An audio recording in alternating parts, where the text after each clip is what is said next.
అందరికీ నమస్కారం అండి.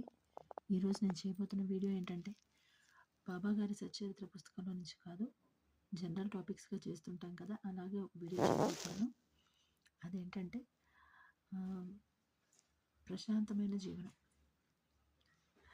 ప్రశాంతమైన జీవనం ఏదో సినిమా పేరు అనుకోకండి. ఈ రోజుల్లో ఇప్పుడున్న కాలమానం ప్రకారం అది అవసరం. ఎందుకంటే ఆహ్, ఇప్పుడున్న బిజీ లైఫ్, పొల్యూషన్, ఆహ్, అలాగే వర్క్ బిజీ, స్ట్రెస్ ఇవన్నీ ఉండడం మూలాన ఎవ్వరూ ఒకళ్ళనొకళ్ళు పట్టించుకోవడం కానీ, లేదంటే పట్టించుకునే సమయం ఉన్నా కూడా ఇప్పుడున్న లగ్జరీ లైఫ్ వీటి మూలాన వీటితో పాటు బిజీ లైఫ్ అని చెప్పొచ్చండి. ఈ బిజీ అండ్ లగ్జరీ వీటి వల్ల ఏం జరుగుతుందంటే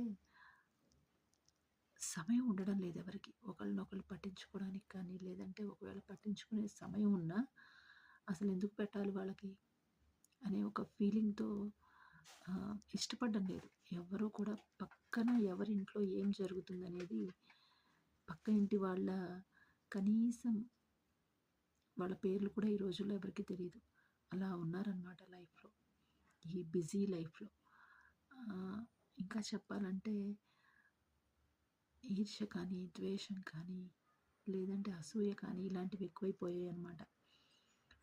వాటి వల్ల కనీసం ఒక ముద్ద ఎవరికైనా పెట్టడానికి కూడా ఎవరు ఇష్టపడడం లేదు.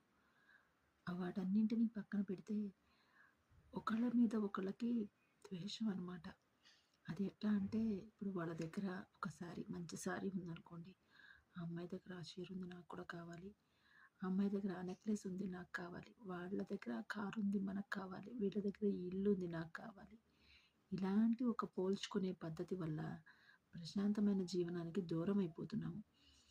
ఇలా అనుకోవడమే కాదండి, ఇంకా ఎట్లాంటి మనుషులు ఉన్నారంటే మన చుట్టూ ఏదైనా కాసేపు చల్లగాలి కోసం పార్క్‌కెళ్ళి కూర్చోవాలనుకున్నా కూడా అక్కడ మాటల్లో ఒకళ్ళ మీద ఒకళ్ళకి ద్వేషాలన్నమాట. ఆ ద్వేషాల వల్ల కావాలనే ఒకళ్ళ మీద ఒకళ్ళు చెప్పుకోవడము, చాడీలు ఇలాంటివన్నీ చెప్పి వాళ్ళని బాధ పెట్టడము, వాళ్ళు బాధపడేలా చేయడము, తెలిసి బాధ పెట్టడమే ఎక్కువ. తెలియక బాధ పెట్టడం అంటే అది ఓకే, వదిలేయొచ్చు. కానీ తెలిసి బాధ పెట్టడమే ఎక్కువ. అలా తెలిసి బాధ పెడుతున్నారని మనకు అర్థమైతే దయచేసి వాళ్ళ మీద మాటలతో దాడి చేయడం మనం మానేసి, మన పని మనం చూసుకోవడం వల్ల మనకి మానసిక ప్రశాంతత దొరుకుతుంది. ఎందుకంటే